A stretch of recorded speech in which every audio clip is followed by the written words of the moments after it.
One of my favorite movies of all time is Wild and Wonderful Whites of West Virginia. Oh, thank you. Was that your idea to do it?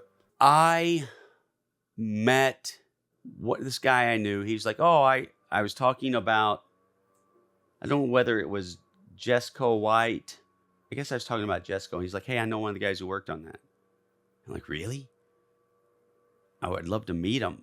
His name's Julian Nitzberg. He's actually the one who he directed Wild and Wonderful Whites. So good. He worked sound or something on that. And we went to lunch, and he said he was initially making a documentary on Hazel Atkins, who lives in Boone County too. He was doing, do you know who Hazel Atkins is? You should check him out. He's like a crazy rockabilly, psychobilly. He heard a Hank Williams record when he was growing up and heard all the vocals and the bass, the drums, everything. He's like, wow, but there's only one name on this. He must be playing everything. So he was a one-man band because he thought Hank Williams did it. I'm going to become a one-man band. And he loves to sing songs about chickens and decapitation. Those are two of his favorite things. Jesus. And he is fucking great. He had a big influence on the Cramps. Oh, wow. But Julian was making the documentary on him. And he quit because Hazel threatened to kick and kill him. And Julian said, well, can you kill me first? And he was in Boone County where Jesco lives, and he went to a bar and he met Mamie. And Mamie's like, hey, you should meet my brother. He's a best dancer around and Elvis impersonator. And Julian loves that. That was music to Julian's ears. So anyway, we go to lunch, Julian and I, and we're talking. We're like, well, what do you think Jesco's up to now? And that was the genesis of Wild and Wonderful Whites. You had no idea it was going to come across like this. No, we just went in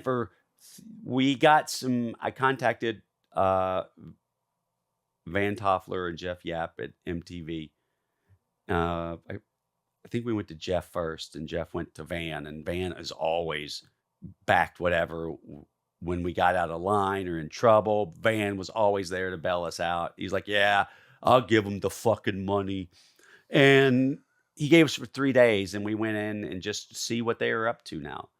And after those 3 days, it was like, wow.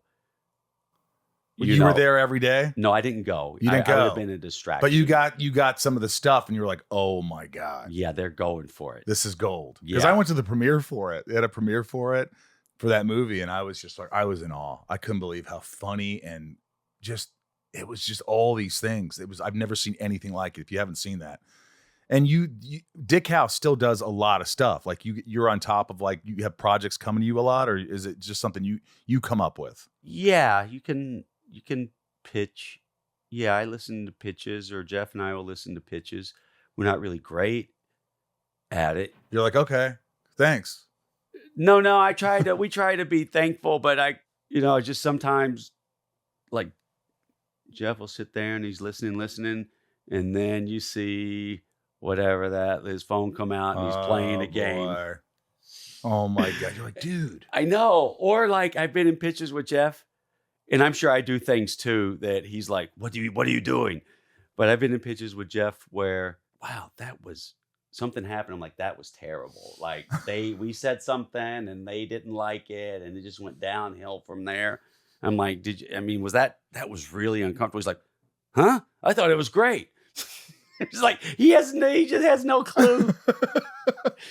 That's the person you want to work with. Yeah, he has no clue.